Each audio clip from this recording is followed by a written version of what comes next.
Yo, what is going on, guys? Welcome to the Suit Up Geek Fix podcast. Today, we are breaking down episodes 1 through 3 of The Wheel of Time, a new high fantasy TV show that's got a lot of buzz going down for Amazon Prime. And to help me do that is my man Christian at Music City Nerd. This guy is crazy busy all the time. He is the founder of Film Optics at Film Optics on Twitter. He plays a little video games, but does deep dives into a lot of movie content. And he loves fantasy. So I couldn't have a better guest to join me on these weekly reviews. What is up, Christian? Much, fan. Thank you so much for having me on. I'm just that's where my spirit is. I apologize in advance. My throat's been a bit scratchy because of the colder months and whatnot, but I am excited to talk about the Wheel of Time. I heard about it. Yeah. And then dived, you messaged me. You're like, yeah, like IGN's calling it the next Game of Thrones. I'm like, I'll be the judge of that one. I'm not entirely sure. But yeah, I'm really excited to be here. Thank you so much for having me on. I am the new reigning champ of the sci-fi movie draft. So you can you can address me as your liege, your lord, that type of thing. So it's I finally won one. I'm very excited. I was like, there's no way. Like Matt was catching up to me there for a bit, and I was like, I was worried, but I pulled through. my man won our science fiction movie draft that just concluded literally a few hours ago. So congratulations, you got the W. We're on to our Tournament of Champions, which will probably be like February-ish. And we have a really fun category for that. And I'm really excited to announce that. Oh, man. I cannot wait. It's going to be like Master Chef like style. Like everyone's going to be like just going nuts. We're going to be at each other's throats. It's going to be crazy. Oh, no. Like this is all fun and games. Like I lost in the Final Four. Ha ha, hee ha, ha. Like I will go, like it'll be daggers. And I'll be going for throats in that championship. Don't worry. All right. Let's deep dive into this. Today we are talking about episodes 1 through 3. This is a major spoiler pod. So if you're watching us, spoilers. We are deep diving into what we think is going down in the Wheel of Time. Christian, you're right. You haven't read the books? No, there's like 15 or something like that. There's a lot. And I watched the first 3 episodes, and then I was like, let me do a little bit of research. So I went on YouTube. And then, of course, IGN had a 5 things you should know before starting the series. I'm like, I wish I would have known that before. Yeah. But it's fine. I did go back and watch it. So some things are a little bit more clear now. But it's always daunting when it comes to, back when we were kids, it was more so of, all of these books were getting movie adaptations. And sometimes that's still true, see it with Dune for 2021. But for Wheel of Time, which the first season is adapting, I believe it's called The Eye of the World. Okay. By oh my gosh, what is his name? Robert Jordan, the late Robert Jordan. So this is like his first introduction into that high fantasy world. So I'm very excited to talk about it. Yeah, so let's jump right in. What we're going to do here, guys, is, give our initial impressions. Then we're going to kind of go episode 1, 2, 3, just give our brief reviews of each of those episodes because they released the first 3 episodes. After this, moving forward, we're going to do weekly reviews. And then we're going to just kind of follow that up with our kind of what we liked and what we disliked. And then we're going to really deep dive into, is this the next Game of Thrones, which a lot of people are talking about. Yeah, Christian, we'll get there, bro. We'll get there. But let's dive into just our overall thoughts on the first 3 episodes. I don't know about you, man, but the Lord of the Rings vibes were so freaking legit. Like the vibes, I just could not get that out of my freaking head. You had the pan shots of the mountains in the background. You had the epic waterfalls like Rivendell. You had talking trees. You had drinking and dancing downsmen instead of hobbits. You had Trollocs instead of orcs. There was even like one time in the one of the episodes where Rand's dad says, all we can do is the best we can with the life that has been given to us. You know what I immediately went to was Gandalf.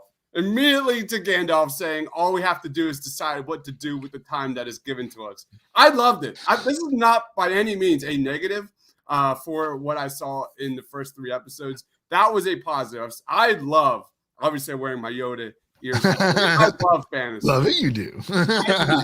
Yes, I do. And that was a really kind of like the first 15 minutes, Lord of the Rings. I thought that was a just general vibe. So if you love Lord of the Rings and you're going into this, I enjoyed that. I actually enjoyed kind of the vast, this show doesn't pull any punches. They do not hold your hand at any parts. No, they don't. Like this is like jumping into like Breath of the Wild or Skyrim or The Witcher 3. Like you legit are thrown into this world and you have no fucking clue what's going on. And you don't even know who the characters are. You're catching up who their names are and what their relationships are, where they have been in the past, where are they now, and what is going down. And I like that. Like for me, that catch-up mode is something I really enjoy, especially with video games as well, which I'm going to talk about a little bit later about something I liked as well.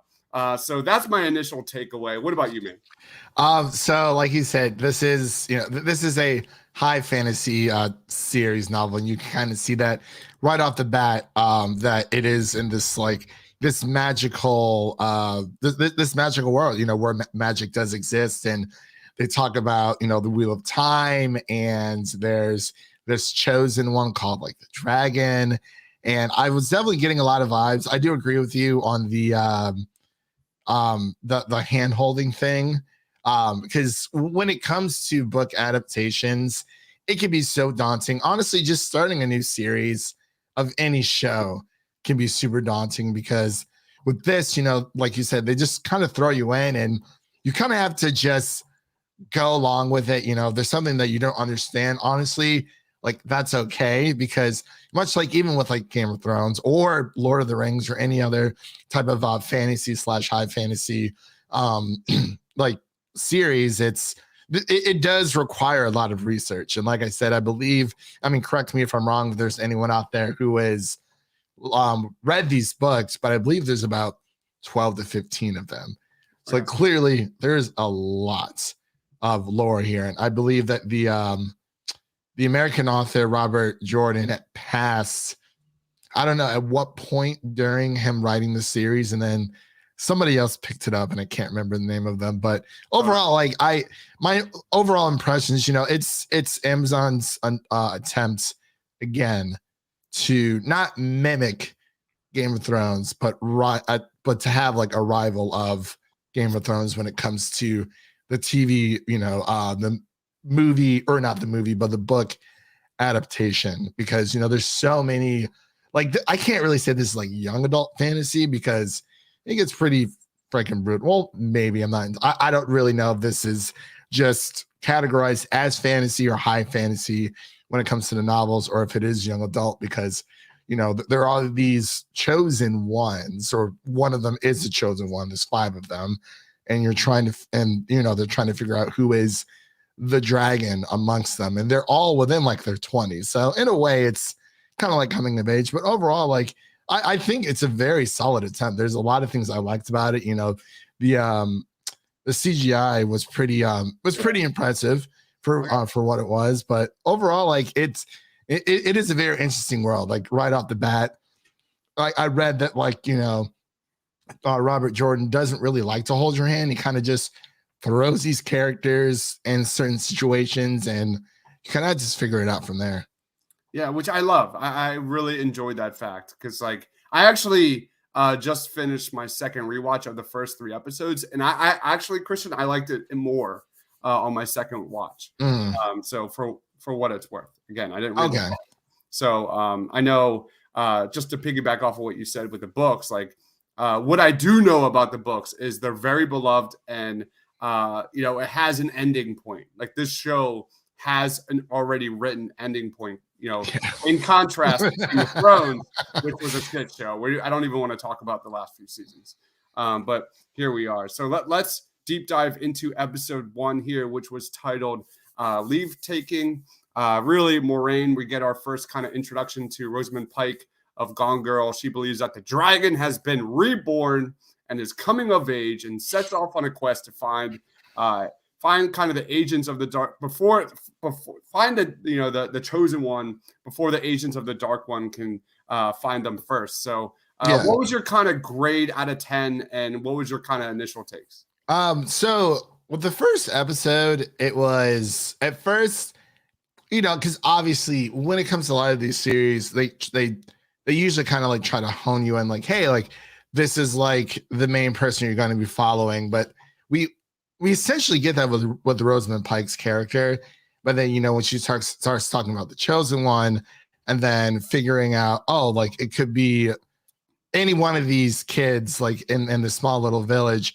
I really did like the first one probably the most out of the three, just because when it comes to like world building and stuff, like the introduction to any world building is like, it's super important, especially when it comes to like these high fantasy series. There are so many characters, like even within like Harry Potter, his Dark Materials, there's just so many characters you have to keep up with, and you have to think about the casual viewer who's going to be trying out this series. And usually, even when it comes to like watching a new TV show like Wheel of Time, it does take a few episodes to kind of figure out whether or not you want to keep watching. And that's why I like that Amazon kind of give us the first 3 episodes to give people more of a general consensus, like, hey, excuse me, this is how this series is going to be, like just a general consensus of everything that's going on. So it kind of gives them the opportunity, like, hey, like,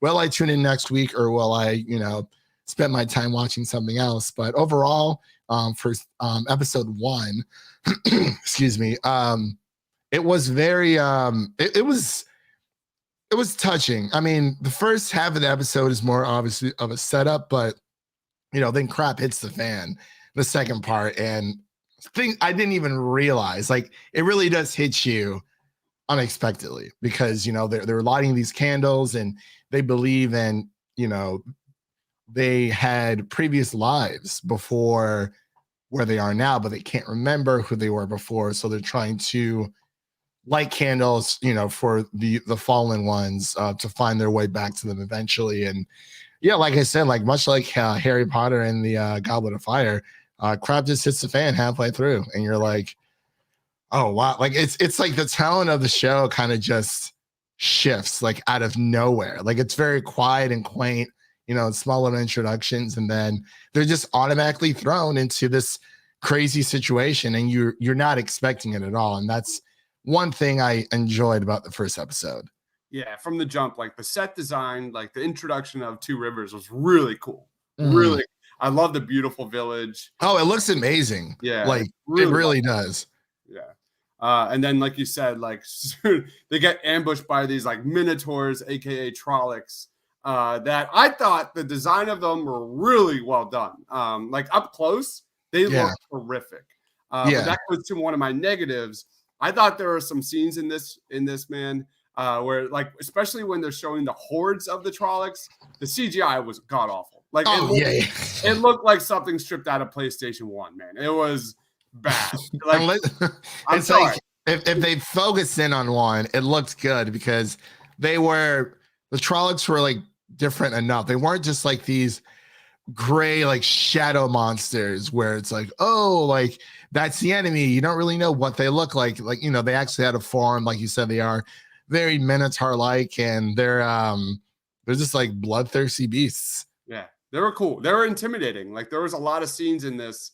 There's one like long shot scene where you see a guy like frantically running around, and the Trollocs are literally eating people on the sides of the camera, and that was really well done. That was a really cool scene.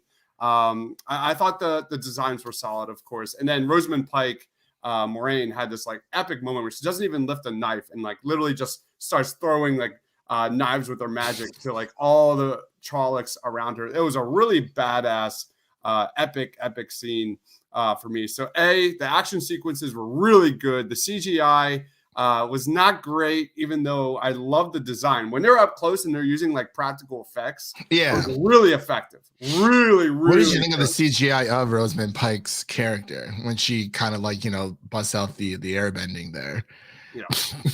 Well, like what did you think of like the CGI of Rosamund Pike's magic versus the CGI of like the Trollocs? Like, did you think the magic was better, or way better. like way better? Yeah, way better. Yeah. Just for some reason, like the CGI was so bad that like it took me out of some scenes with the hordes of Trolloc. But the scenes of Moraine, like casting the lightning spell and all that was absolutely terrific. I just wish so much heart went into like Two Rivers. I just they like halfway. Just meet us halfway with the CGI of the Trollocs. That's all I'm asking. It was noticeable. I'm not complaining. You're going to see as we go on in this review, there's a lot more positives, at least on my end, with this show. But other negatives with this episode, I thought things moved a little too quickly. I agree. That being said, like you said, the casual fan wants to be thrown into this.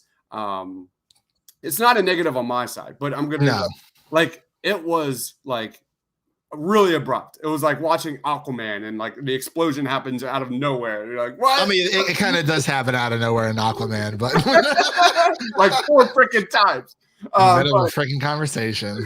But the pacing was a little off. And I'll say for me, it was not great. I'll probably give it like a 6.5 out of 10 on my end.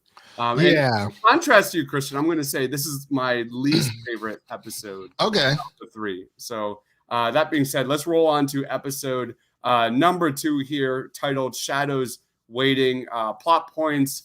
You really kind of get your first look at the Children of Light, led by this guy named Amon Vauda. He's like this dude that's just burning a witch like Moraine on a stake with fire. And, he's just like sitting back like with satisfaction as she burns to death. Then you get like your first taste of dark magic, which I thought was really neat. And I'm going to deep dive into that in a little bit. But this dark magic is even more dark than we have seen in the first episode, led by the Dark One. And we get our first taste of Shadar. Again, I apologize in advance because we're going to butcher these pronunciations big time. But Shadar Lagoth is, I think, one of the highlights of this episode. And for me, I thought episode 2 was a major improvement over episode 1. I thought that it slowed down a little bit. I thought this episode really slowed down compared to the first one, and it really delivered some like excellent, interesting, high fantasy content on my end. That chase through in Shadar Lagoth was fantastic, and we'll get into what we like the most. You're going to hear about this again, but there was long establishing shots of like the beautiful world that really came to life on screen, not unlike Rivendell when they're walking through it for the first time in Lord of the Rings. That was a high point for me. That was probably the single best moment of the show that sold me.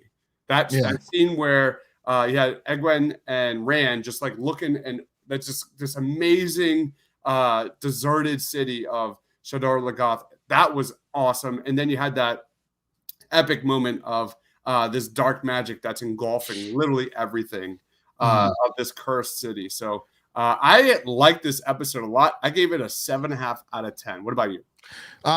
So I will say between the first 2 episodes, it's kind of like a 1A, 1B type situation for me. I really did like the second episode for certain reasons. It's number one, I'm very impressed that you're learning the names of these places already, because I am so lost. Well, not so lost, but it's, when it, like, again, like when it comes to high fantasy, like there's a lot of, different names that, it's not like with Game of Thrones where it's like, you have all these different houses. There are factions in Wheel of Time. We haven't necessarily gotten to that part yet from what I read from other people's review who have actually read the books. But for episode 2, I did like kind of like the conflict of the Chosen One in between everyone. Everyone's kind of dealing with like the trauma of what happened. into rivers, with one of the bigger black guy who accidentally killed his wife. And I was like, that shook me. I was like, yeah, well, like, and it was very believable. Like the way it was cut and edited, I was like, okay, wow, that actually makes sense. But for episode 2, I did like the sense of danger that they're in because, they're running from these Torex, and, all they really have is Rosamund Pike and her right-hand man, essentially. I'm blanking on his name, but Lan. I think it's Lan. Lan, yeah. And you're learning so much, it's still about the world. It kind of, like you said, slows down, but I feel like it has to, because the first episode was so fast-paced that, like, you're still learning about this world. And the only thing I'm worried about with this series is, like, for newcomers to the franchise, obviously by TV series, a lot of people like to have their handheld, like, within the first few episodes. I think season 2 did a better job of that because we got so much explanation as to, what Rosamund Pike's character is and, like, what kind of faction, like, because everyone in this world, the only people who have magic are the women because of the last dragon. Yeah. If I'm not mistaken. I honestly don't understand that segment. So I'm not really sure, to be honest. But yeah. No, you're fine. Yeah, I was watching a lot of YouTube videos before I came on. Really? Dude, I was trying to do my homework. I'm like, all right, I got this. There's a Wheel of Time, like, wiki. I was all over that.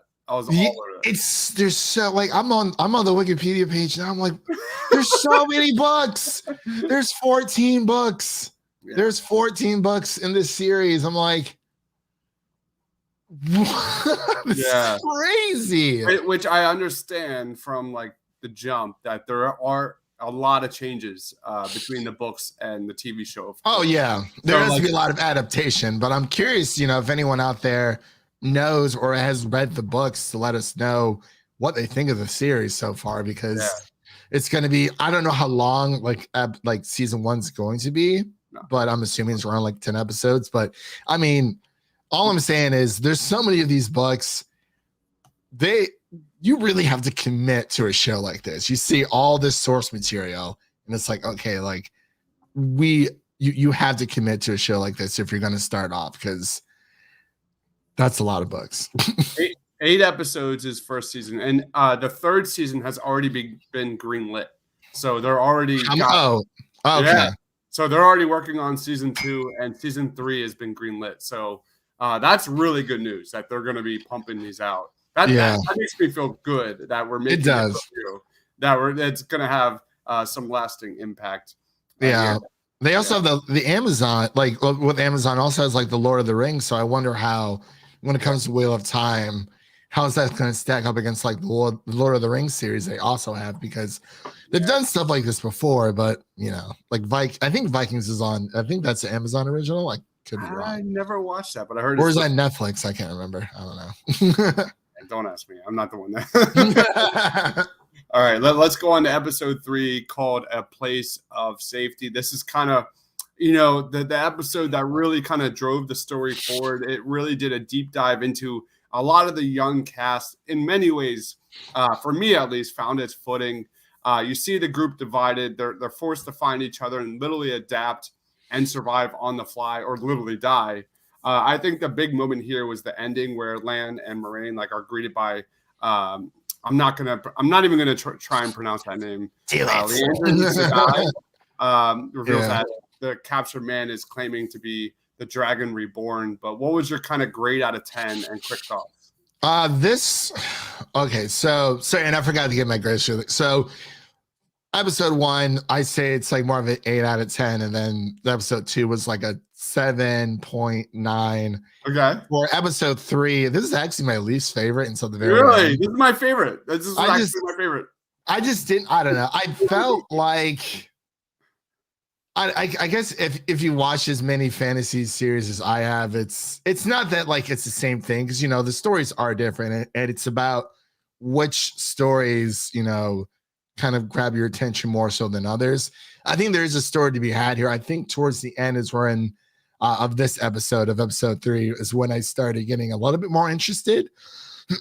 Excuse me. And overall, I mean, the bar or the innkeep type scene, that was pretty. I was like, what is going on here? Like, I mean, it has its moments, but like, because everyone's kind of split up by this point. Yeah. So it's like, you're following all these different threads. Essentially, they're split into 3 different groups right now. So there's a lot to follow, but I felt like some of the storylines I was more interested in others. But overall, this one I probably get like a 6.5 out of 10. Okay. But I am interested to keep watching to see what happens. And maybe it's just because I'm not very familiar with the source material, but I wasn't for Game of Thrones either. But I feel like with that, it did a better job of, I guess, grabbing my attention into this world. But even with that, I had to rewatch it a few times to, do some research. And well, unfortunately, with a series like this, you're going to have to do research. It's $14, like you said. If they already greenlit up to season 3 so far, you're definitely going to be doing a lot of research. Yeah. There was like a lot of individual pieces that I liked in this episode 3. I gave it an 8.5 out of 10. I thought Tom was a really cool character they introduced. Tom is like, if you ever played The Witcher, especially The Witcher 3, that is like really my favorite game of all time. All time. It was like a mix of Geralt and Dandelion. Dandelion's like this bard that like plays music. Yeah. And then Geralt had this like the white, long hair. And then a little bit of touch of like Chris Christopherson, maybe. Like it was like there's like 90s like rock star, grunge rock star. He was really cool. I really enjoyed his introduction in this episode. But like I said with episode 2, I thought what I liked about this episode, and it makes sense. I'll go touch on that in a second. But I liked about this episode is they kind of slowed it down and let the characters breathe a little bit. Yeah. They allowed the characters to kind of like have, it was much more dialogue, which for me, I enjoyed. And I may like you just piggybacking off of what you said earlier. The casual fan, they want to be like thrown into this giant world. Yeah. In the first episode, and they did. But this is like what I expected. I love the world building here. In episode 3, I gave it an 8.5 out of 10. Nice. I thought it was really good. I was really impressed. But let's get into the good and the bad. Do you want to lead off, or you want me to? For me, I guess I'll lead off. Just overall, from like what have you seen so far? I guess the good so far has been just the character building and the relationships that we're starting to see with everyone. I think they've done a really good job with that, especially with apparently Rosamund Pike's character is kind of like she's adapting, the book her book counterpart pretty well, as well as a few others, especially the lady who got snatched by the Turek. I knew she wasn't dead, by the way. Like she said, I'm like, we didn't see a body. She just got yoinked and just kept moving on. And we see her towards the end of 2. But the aesthetics and the way that it looks makes me feel like I am a part of this world.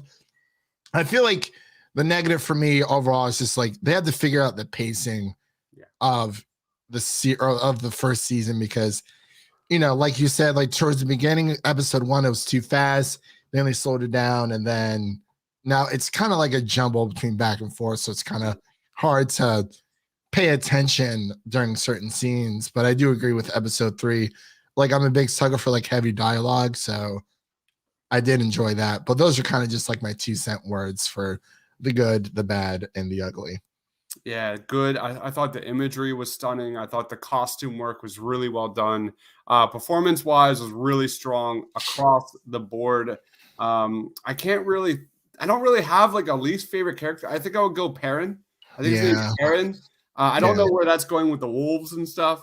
That was weird. I was like, they didn't really explain that all too well, but I'm sure book readers, they have the backstory of everything. Yeah. So the set designs were terrific. I really enjoyed Rosamund Pike, of course. Like she is just such an amazing actor.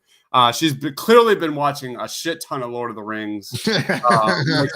She's like your Gandalf here. You know what I mean? She's she easily recaptures that spirit of Ian McKellen's Gandalf so many times in the first 3 episodes.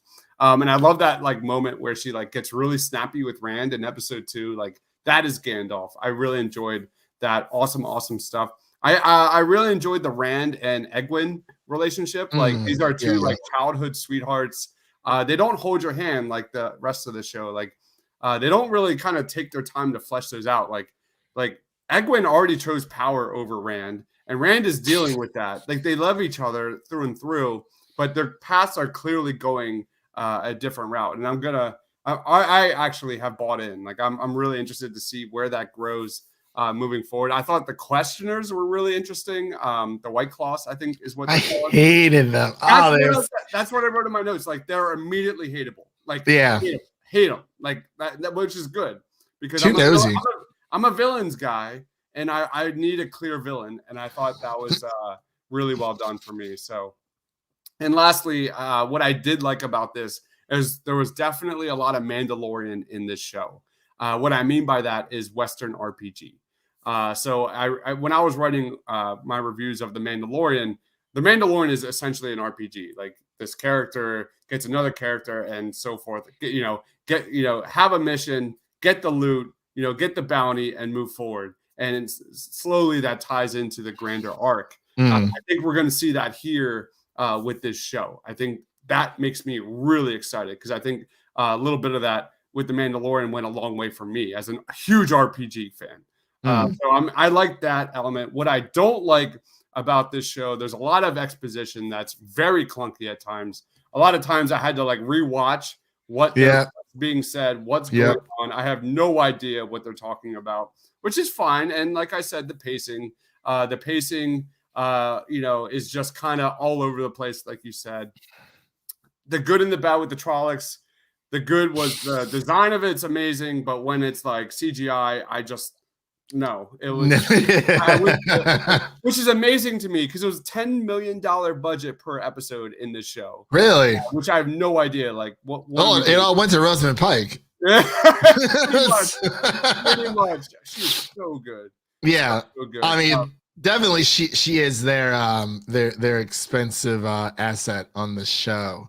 Yeah. And it's like I do agree, when it comes to it being like clunky and it's just a lot to unpack. And that's the only like worrisome thing when it comes to like these book adaptations, especially like the high fantasy stuff, because like you said, we kept mentioning Lord of the Rings, like all these book series, it's inspired by the granddaddy of them all, which is Lord of the Rings, J.R.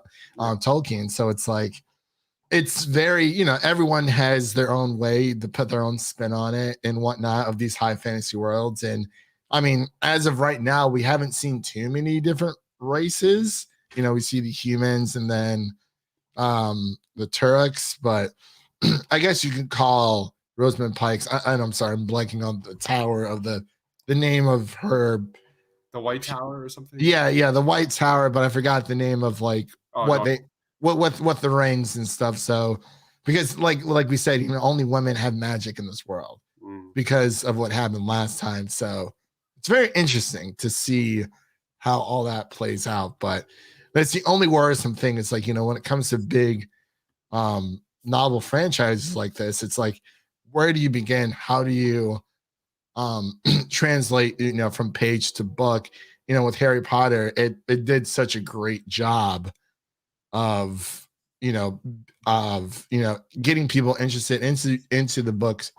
And I don't know if I'll ever read Wheel of Time because 14 books is a lot. Like, I'm just going to be completely honest with you, but I know it, it has caught my attention enough for me to keep watching. And then my last kind of negative is the lighting. The lighting is really dark. The tone is really dark.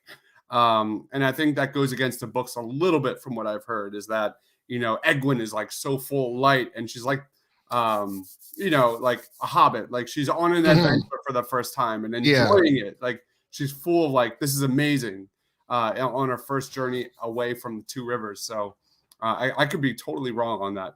I thought Two Rivers was done for it because the Turks were there. And I'm like, so like if they're following the chosen ones, I thought they were gonna like ravage the village. I guess they didn't.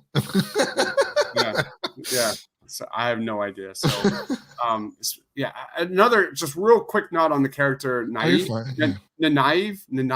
Like I cannot pronounce her name whatsoever, but she was the one who like stabbed the Trolloc in that like water in the pool. Yeah, she's awesome. Probably my second favorite character. Awesome scene there, and I love her dynamic with Lan. So I'm really excited to see where that grows.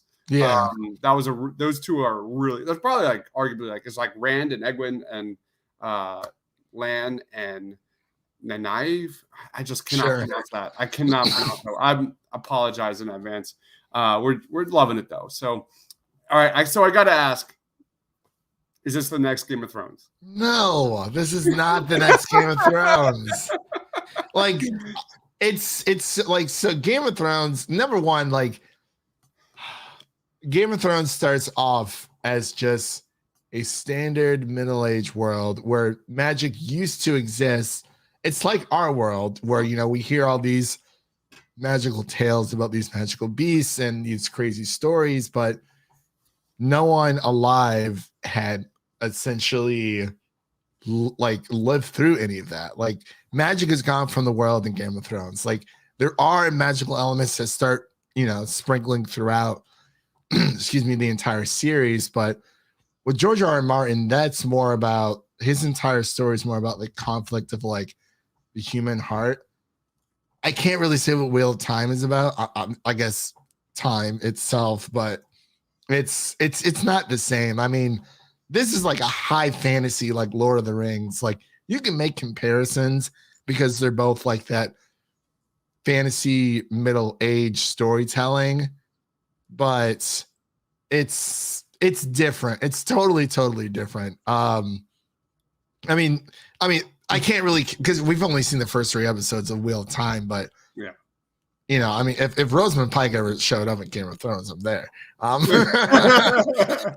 It's different because, I mean, it's the same, but it's different because you have a lot of these unknown actors, at least to me, you know, who we can kind of follow through with their career, much like we did with Game of Thrones. But this is not Game of Thrones. Like, there's a lot of politics in Game of Thrones versus this is more pushing on like the prophecy of the dragon versus, I mean, like what made Game of Thrones so interesting because it was like a middle-aged political show with, you know, fantasy stuff kind of sprinkled on the side.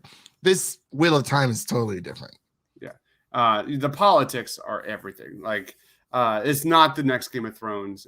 But what I have, you know, what I generally know about Wheel of Time is that there are a lot of deep dives into cultures and politics and things like that. We just haven't seen yet. So in some way, we don't know yet. Right. Yeah. We can't really make that a set. Yeah. In a way, you can say so far. It's like, you know, is it the next Game of Thrones? It's like, why? Because it's a middle-aged, you know. Yeah.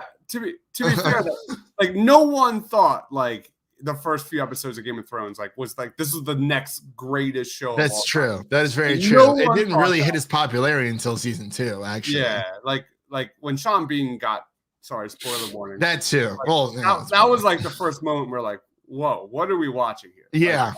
But beyond that, like world building wise, you know, character wise, you know, I think that's a really tough decision because we only have seen the first 3 episodes of. That's very true. I think off the top of my head, I'm just going to say it. Like, I'll say Game of Thrones probably has the better story. I'd be shocked if Wheel of Time can compete with that story of Game of Thrones. It was just, well, like you said, I mean, the entire series is actually finished versus an unfinished series to this day. That's true. So and it's very. And to be fair, my wife, who has really like no interest in fantasy. Well, I won't say like no interest. Like she loved Game of Thrones. She was captivated the entire time. Like she has no idea what Wheel of Time. She has no idea that there were books. She loved the first 3 episodes. So there is that to be said about it. So we'll see. Like we don't know yet. We do not know yet. And that's the best part because like you said, you know, with Game of Thrones, you know, people are watching season 1. It was essentially just book readers. And then you know, when people kind of like, you have the casual viewers coming in, everything that happened with Ned, but like, especially like with Blackwater Bay, the Battle of Blackwater Bay, and like episode 9 of season 2, that is like when the big budget stuff started coming in, and that's when people were like, well, at least casual fans were like, okay, you know, I'm like super, super invested in this show, especially everything that happened with Ned. But like it could be, I don't know if you could say it's the next Game of Thrones, but it could have the potential to be like the next big thing to watch, if that makes any sense. Like Ted Lasso, like that kind of came out of nowhere, and that's the best part. Like, or Squid Game. Nobody knew that Squid Game was going to be as popular and the most streamed TV show on Netflix, beating out like things like Stranger Things or like 13 Reasons Why. Like nobody knew it was going to be that popular, but it ended up being that way. So Amazon might have something here. You never know. Like, I mean, Netflix is always adapting like young adult fantasy. Like right now they're running like Shadow and Bone, which is kind of what this reminded me of a little bit. And then Lock and Key, things of that nature. So like you never really know. And I think that's the reason why they're digging into like the novel adaptations of all these young adult fantasies. So if I had to like off the board, you know, or give like, you know, pop quiz, hot shot, gun to your head, say, is it the next Game of Thrones? No, I will say at this point. However, like you said, I will say that like if this show continues to gain popularity, you know, Lord of the Rings is a hit for Amazon, and the budget keeps getting like bigger, like the crave for this high fantasy content becomes a thing. I do think there is something here. Like the characters are awesome. The characters are legit. Their world building is legit. The character dynamics are legit. You know, I think there are pieces in play where this could, you know, 2 or 3 years from now be something. And the fact that they already greenlit a third season of this means that this is definitely going to get this is going to ramp up. And if you heard my reviews of episodes 1, 2, and 3, there it is. It was like 6.5, 7.5, 8.5. I love, like, as a huge Lord of the Rings fan, I thought this got better and better and better and we literally just got out of Two Rivers. Like, we have no idea where we're at. That is very true. Like they literally seen what's going on yet. Yeah, like everything we've gotten so far has just been between, because they're on the way to the White Tower. Like everything in between Two Rivers and White Tower is like happening like right now. I have no fucking clue where the White Tower is either. Like I don't either. Like, are they like down the stream from the White Tower? There's no way. They gotta go to the Misty Mountains to get to the White Tower. I have no clue where that is. They're literally just like, I mean, I don't know where they are, because now, like we said, they're all split up into 2 or 3 and then 2 others. So it's, you know, after everything that happened when they were being chased by the Turks, but I really don't know. Like I truthfully think they're not going to hit White Tower until the end of the season, or at least halfway through the first season. But I really don't know. My only requirement of this show moving forward, and I'm sold, guys. I'm definitely like, is this show worth watching? I'll say 100% yes. But that is the caveat that Rosamund Pike is like continuously involved in the show as the main actor. Like she is so good in this show as the next Gandalf. That's my only kind of worry, is that like kind of sometimes you see these shows where they have like these main names and boom, they're out like literally within the first like few episodes. I that's how it was with his Dark Materials with Lin-Manuel Miranda. He was in season 1, and then I don't want to spoil. Things happen in season 2. That's kind of like character. Where I'm at. That's kind of because I did reviews of his Dark Materials as well. I love that series. I love it. Good. And that was kind of where I was at with the first episode. I'm like thinking back to my first review. I never read the books, and I'm kind of in the same mode. Is that there is definitely world building and a foundation here. That being said, his Dark Materials and Game of Thrones was never together. Like that was never even like thought. No, but that's more like modern fantasy in a way for his Dark Materials. So but when you talk about like, you know, a big book like Wheel of Time and Game of Thrones, the different expectations, different, you know, that is a thing. So let's wrap it up, man. Is it worth watching, and where can we find it, man? So yeah, if you are a fan of like high fantasy or just any kind of medieval, excuse me, fantasy series like we are, I definitely think it's worth checking out for sure. Like we said, I think you said it was 9 episodes. Eight episodes. Okay, so they're doing the same thing with His Dark Materials then. Okay, yeah, because I think that was I kind of like the 8 episode run a little bit because you can kind of trim out the fat and you don't have like essentially like the unnecessary filler episodes. Yeah. But overall, like to answer your question, yes, I do think it's worth checking out, especially if you are like a big fantasy nerd like we are. So there's a lot here. There is that, like you said, Dibes, there is something here. We just have to keep watching to figure out what it is. Yeah. And if we want to return back for season 2, because that's whole different conversation so far. But yeah, so first 3 episodes are out right now. They dropped them a little bit early, like Dibes had told me. Amazon does that a lot though. Like a lot of their stuff. But yeah, definitely check it out if you guys haven't seen it already. If you have Amazon Prime, you already have Prime Video, so it's already there waiting for you. And you can find me at my podcast. And actually, thank you so much for inviting me on and whatnot. And I'm sorry, my voice has been killing me all day, but you can find my podcast at Film Optics. That is Optics with an X on podcast platforms around the internet, Apple, Spotify, Google, Stitcher, etc., Pandora, all that stuff. And you can follow us on Twitter and Instagram at Film Optics. That is Optics with an X. So that is the champion. The champ is here. The champ is here of our sci-fi movie draft. He is Kristen. Follow him on Twitter at Music City Nerd and Film Optics podcast. So good. So good, guys. Please check them out. We'll be doing these every single week. We're here for the ride, guys. We are here for the ride. We'll see how this goes. And I'm excited. I am excited. So I want to say, like, after episodes 1 through 3, I rewatched it again a second time. I enjoyed it more. You also had the rewatch factor. I kind of just blew through them. Yeah. Because I watched it without my wife, and she was plenty pissed. And we just finished watching it, and a lot of things slowed down for me. They absolutely slowed down for me.